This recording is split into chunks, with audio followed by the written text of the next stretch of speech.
Véspera de Natal, comércio aberto à espera dos atrasados pelo presente. Você vai ver também. Saiba mais sobre as novas regras de isenção do imposto de renda para o próximo ano.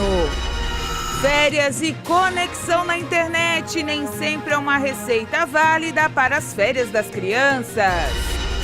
E a boa e velha caminhada já supera o ciclismo. Essas e outras notícias você acompanha a partir de agora aqui no Informe Região.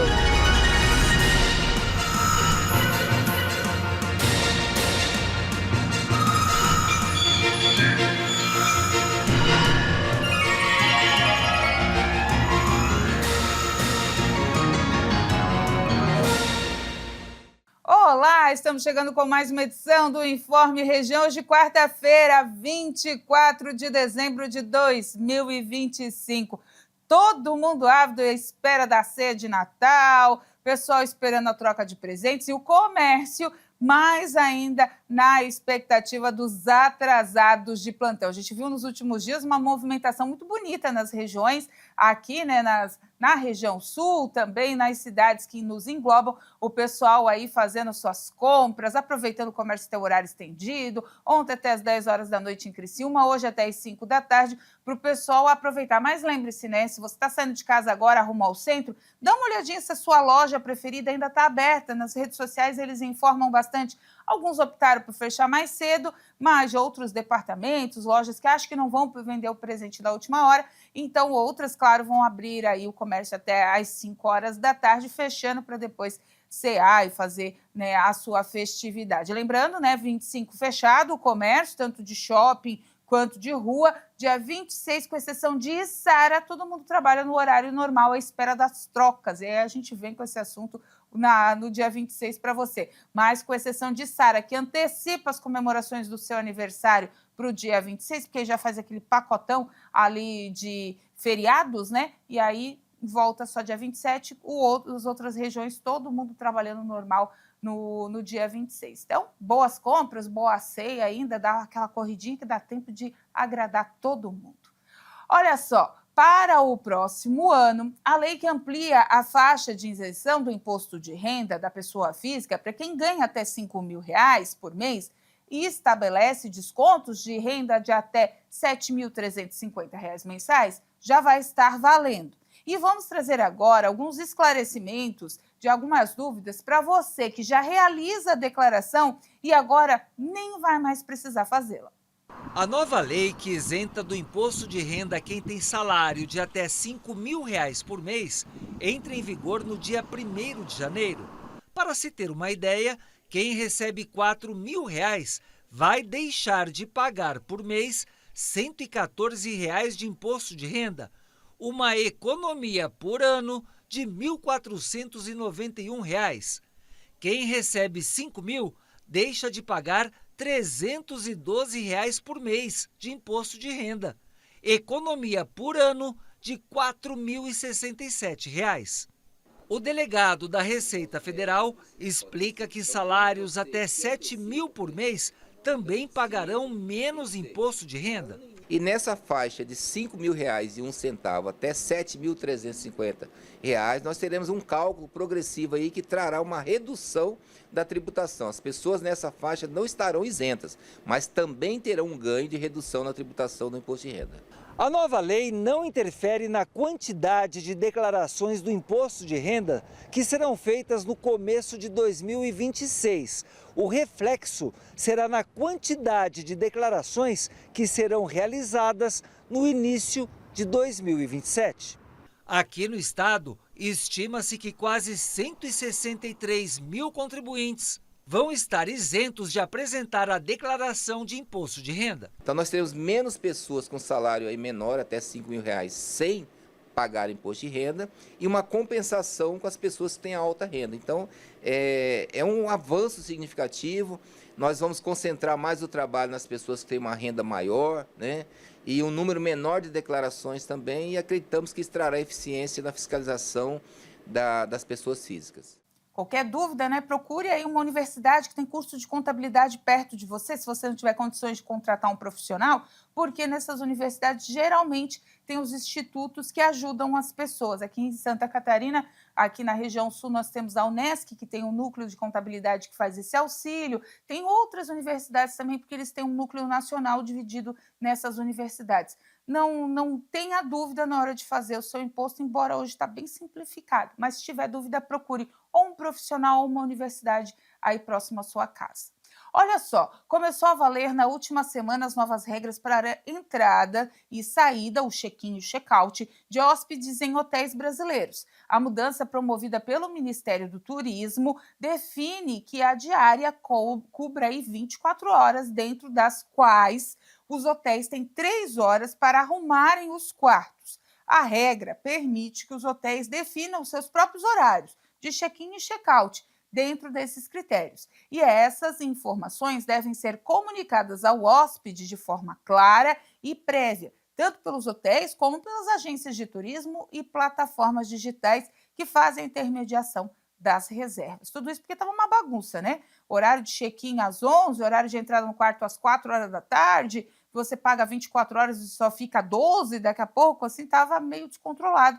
E aí o governo federal resolveu botar regra através do Ministério do Turismo, então todo mundo está certinho, horário para sair, horário para entrar, não pode passar ali de 24 horas e você não pode ficar 3 na espera, mais que 3 na espera, 3 é o máximo. Então, né, veja aí se está tudo certo, senão denuncia no Ministério do Turismo. Olha só, a metade dos jovens até 28 anos estão desejando comprar o imóvel. No entanto, as limitações financeiras ainda travam essa aquisição. O desejo pela casa própria continua forte entre os brasileiros, sobretudo entre os mais jovens. Uma pesquisa realizada pela Ipsos-IPEC, a pedido do grupo Quinto Andar, aponta que 50% dos jovens de 18 a 28 anos têm a intenção de comprar um imóvel, índice superior à média nacional, que é de 41%.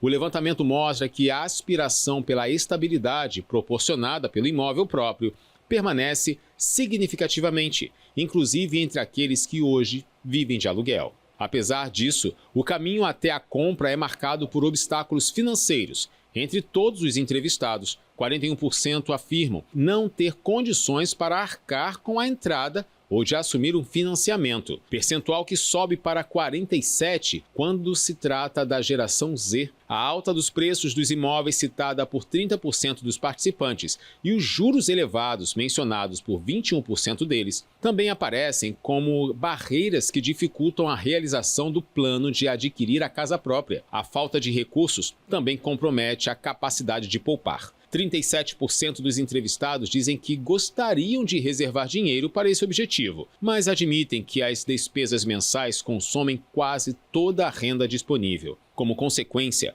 o sonho é adiado. Segundo o estudo, 60% dos interessados prevêem conseguir comprar o imóvel apenas em um prazo igual ou superior a um ano, proporção que chega a 65% entre os mais jovens. Dados do Censo do Instituto Brasileiro de Geografia e Estatística mostram que 1 em cada 5 brasileiros vive em imóvel alugado, cenário que reforça a importância do debate sobre moradia. Mesmo assim, levantamentos acadêmicos indicam que o desejo de ter um imóvel próprio persiste. Um estudo do programa de pós-graduação em gestão urbana revela que 95% dos jovens brasileiros sonham em possuir casa própria na terceira idade, mostrando que a escolha pelo aluguel, embora comum na juventude, tende a ser vista como temporária.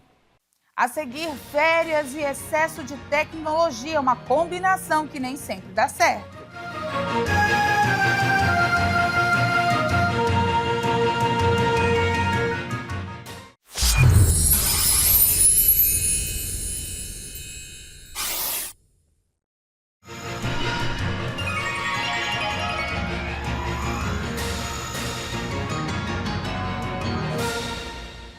De volta com o nosso Informe Região e olha, uma boa notícia, a caminhada superou ciclismo como esporte preferido de 180 milhões de pessoas de mais de 190 países. Só falta superar a corrida, que ainda se mantém no primeiro lugar do ranking. De acordo com uma empresa de aplicativo de corrida ciclismo trilha, a corrida manteve a liderança pelo 3º ano consecutivo como o principal esporte realizado globalmente, com as provas em ascensão. No Brasil, essa prática ganha destaque a passos rápidos. Em segundo vem a caminhada. A corrida e a caminhada cresceram tanto que já ultrapassaram o ciclismo, tanto globalmente quanto no Brasil.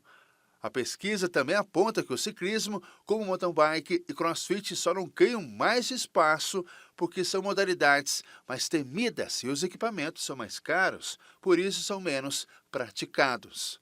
A empresa do aplicativo revelou que o aumento da quantidade de pessoas que procuram a caminhada nos encontros mensais e grupos se dá porque a corrida propõe trechos curtos de percurso de até 4 quilômetros, pelo acolhimento e porque os grupos costumam ter muita paciência com quem está começando. A pesquisa revelou que 26% classificam o seu condicionamento físico como iniciante e 34% como intermediário. Além disso, a quantidade de clubes de corrida quadruplicou nos últimos anos. São mais de 1 milhão, com aumento nos clubes de trilha e nos clubes de corrida. E agora a gente falando de férias, né? Com mais tempo em casa por conta das férias escolares, a presença das telas na rotina das crianças volta a acender um alerta em meio a tanta tecnologia. E fica a pergunta, até que ponto esse hábito traz segurança ou coloca em risco o desenvolvimento dos pequenos? Acompanhe na reportagem.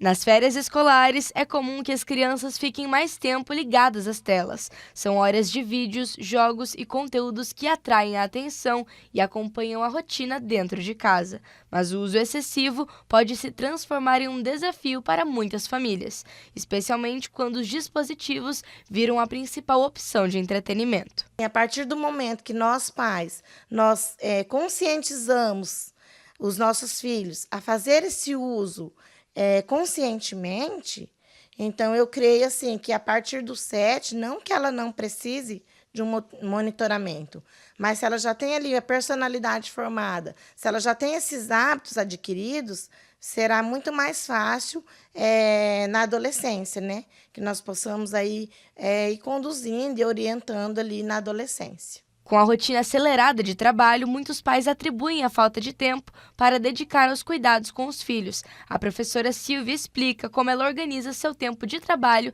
e a dedicação ao pequeno João. Geralmente ele fica de 1 a 2 horas por dia, mas sempre em momentos fracionados. Sempre eu estou atenta, né, observando o que ele assiste, quais os conteúdos, e geralmente eu incentivo vídeos educativos, músicas, essas coisas assim. Tem os personagens que eles sempre gostam, né, os personagens do momento, mas é importante que nós, enquanto pais, estejamos sempre atentos, observando se não tem algum conteúdo que influencia na educação e aprendizagem deles. Em muitos lares, o celular se tornou uma opção rápida para acalmar as crianças, mas segundo dados do Unicef, mais de 90% dos menores de idade no Brasil têm acesso à internet sem qualquer supervisão.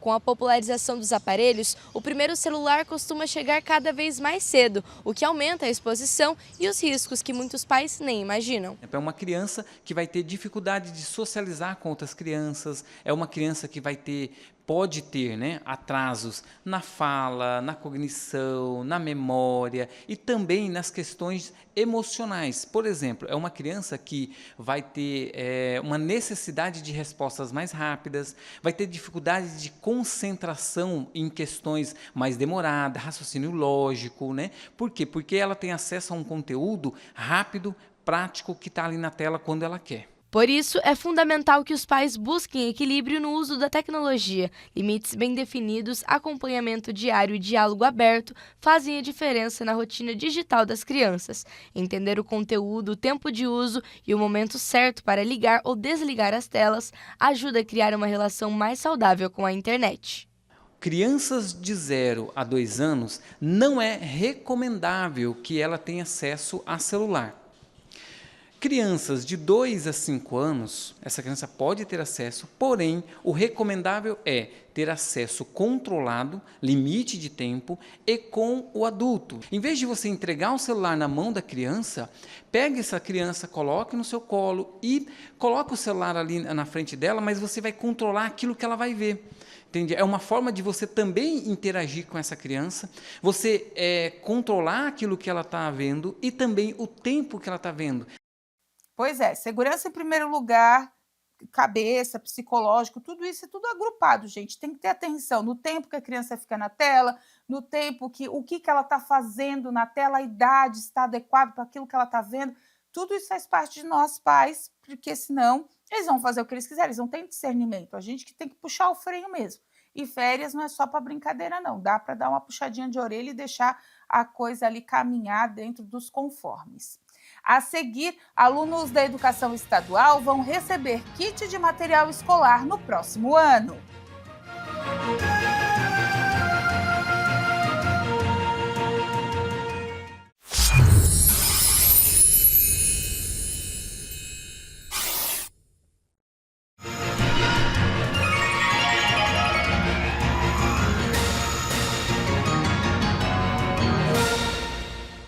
De volta com o nosso Informe Região, dia 24, quase ceia de Natal, né? O pessoal correu também nas padarias, nas rotisserias, para já fazer assar o peru de Natal, o tender, o chester, quem gosta, né, e das suas comidas. O pessoal ganha um dinheirinho a mais também nesses locais aí, porque nem todo mundo tem mais forno em casa, ou então tem paciência de fazer. Muita gente lucra, né, nessa época do ano aí com as encomendas de Natal. Que bom, né? Um bom presságio para a economia quando essa rotatividade acontece. E olha só, o governo do estado anunciou que irá fazer a entrega para todos os alunos da rede estadual de ensino, tanto do fundamental quanto do médio, a entrega de um kit de material didático, uma economia para os pais e uma igualdade dentro das escolas.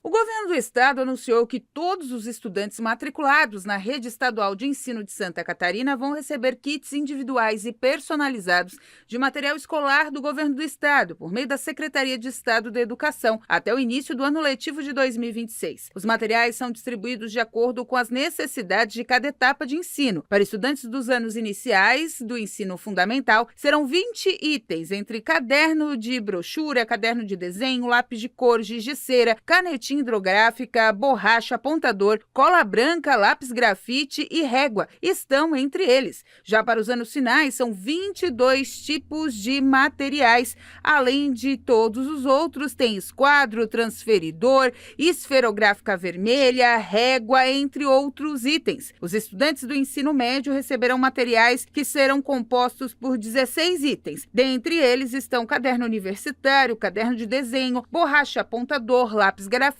caneta esferográfica azul, caneta esferográfica preta, caneta esferográfica vermelha e régua. Nosso governador Jorginho Melo também tomou a decisão de que estudante de escola pública tem que ter todos os equipamentos necessários em condição de igualdade para promover a aprendizagem adequada dos nossos estudantes. Portanto, além da distribuição dos uniformes escolares, ele também está distribuindo kits escolares com todos os instrumentos necessários e são diferenciados: ensino fundamental 1, ensino fundamental 2 e ensino médio. E ali tem todo o material necessário para que os estudantes possam se organizar previamente, inclusive, e chegar em 19 de fevereiro, no início das aulas, com tudo direitinho. Um alívio enorme para o bolso dos pais, um acalento para o estudante, um estímulo do governo do estado para que o estudante vá para a sala de aula sabendo que ele